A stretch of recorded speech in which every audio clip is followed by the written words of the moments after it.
You ask Tiger to solve. This deals with linear equations with one unknown. The final result is v equals 2.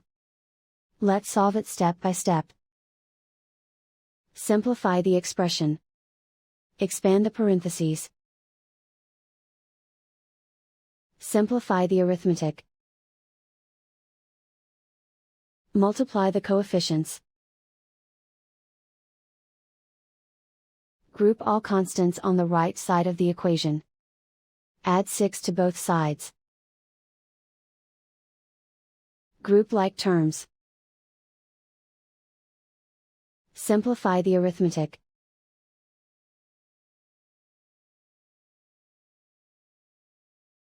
Isolate the v.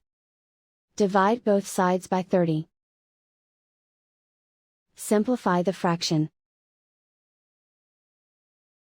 Find the greatest common factor of the numerator and denominator. Factor out and cancel the greatest common factor. And so the final result is v equals 2.